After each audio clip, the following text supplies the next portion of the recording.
The Redmi Note 10 series has been incredibly popular in India, where everyone's looking for a good deal and buyers are super particular about every feature and specification.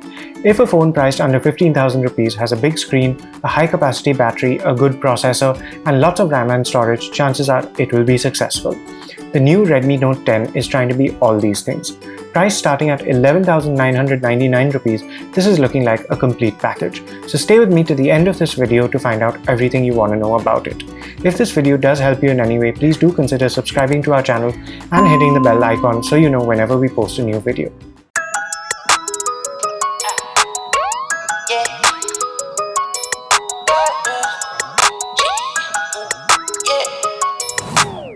Let's start with design first. Xiaomi has introduced a new Evolve design language which freshens up the Redmi Note 10 series a bit. There's little scope for differentiation on smartphones, and the main bit of design flair we see is the camera module on the rear. The 4 lenses, all of different sizes, are arranged in a chunky but rounded panel. The rear panel curves at the sides to offer a comfortable grip. I like the matte texture and it doesn't get smudged very easily, which means this phone still looks good after being used for a while.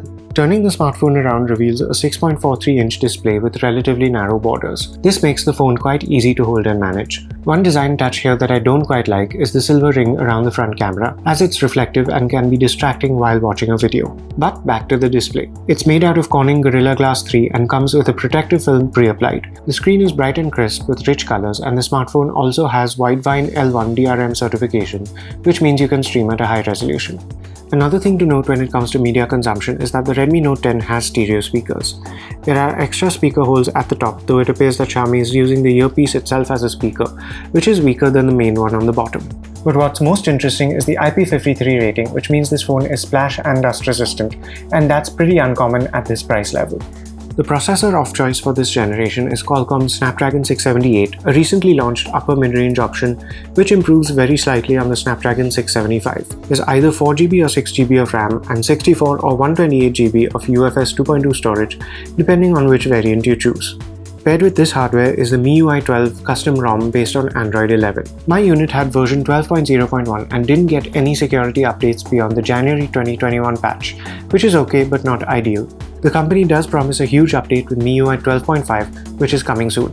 MIUI does have a lot of functionality that goes beyond stock Android, such as floating windows, a game turbo mode, plenty of home screen customization options, optional gesture navigation, and iOS-like UI shortcuts. You don't get features like second space, but this should be good enough for most users. Other than occasional advertising and promotion, there isn't much to complain about. The Redmi Note 10 has more than enough power to run everyday apps and tasks smoothly.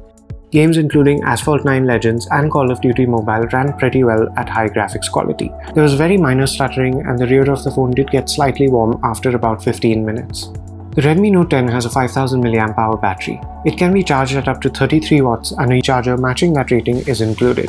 Battery life is good overall, and you should be able to get through at least one full day without having to reach for the charger. I wasn't disappointed even with my usage, which involves streaming one full movie and some music, a lot of Wi-Fi web browsing, and some use of the cameras.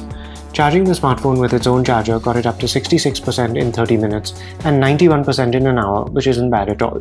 Moving on to the cameras, there's nothing unusual or path-breaking about the Redmi Note 10's photography capabilities. You get a very standard 48-megapixel f1.79 main rear camera, an 8-megapixel ultra-wide camera, and a very basic 2-megapixel macro and depth sensors, which companies use to fulfill that quad-camera marketing requirement on budget phones. Though it does miss out on some of the features that its siblings offer, the daylight camera performance is pretty good, with adequate sharpness and detail. Colors pop a little and exposures are generally fine. Landscape shots are okay, but distant objects can be somewhat blotchy. Close-ups tended to be crisp and detailed as long as the subjects weren't brightly colored, but some red flowers, for instance, looked dramatically oversaturated and indistinct. Quality is weaker with the wide-angle camera, of course, but it could be useful sometimes since edge distortion isn't jarring. The macro camera, as expected, is only really suitable for novelty shots and doesn't produce great quality results that you'd want to rely on. As for low-light shots, you might want to tap the shutter button a few times for a better chance that your subject will be captured crisply. While the Redmi Note 10 usually gets it right, there were cases in my testing that were disappointingly blurred or out of focus. Night mode can boost brightness and balance exposures nicely, but results depend heavily on ambient light and shot composition. The ultra-wide camera delivers quite poor results at night. Selfies with the 16-megapixel front-facing camera look okay, but skin textures and details are weak when seen at full magnification. Beautification is on by default. The selfie portrait mode works well enough and separates the background accurately. You can record 4K 30fps video and slow motion capture goes up to 960fps at 720p. Video recorded in the daytime is relatively smooth. At 4K, colors tend to get overblown and there's an unnaturally warm tone. Even the wide-angle camera does okay, though detail is less crisp. At night, the lack of stabilization is evident if you're moving around while recording, but detail even in moving objects is decent if you stand still. The wide-angle camera produced wobbly footage which is much darker and murkier in terms of detail. To sum it up, the Redmi Note 10 doesn't push any major new boundaries for a budget phone, which is a little disappointing considering how popular its predecessors have been. It does offer a striking new design, solid performance for everyday tasks, good battery life, and a competent enough main rear camera. Little touches such as stereo speakers and the IP53 rating are what set the Redmi Note 10 apart from other budget phones. As of now, that means the spam and ads cost it a few points. The future MIUI 12.5 update may actually fix the spam and ads issue, so if you're watching this video after its rollout, do take that into account. When it comes to alternatives, the Redmi Note 10 will be competing with the Poco M3, Moto G10 Power and G30, Samsung Galaxy M12, and several other recent launches in the sub 15,000 rupee price bracket. So that wraps up this review.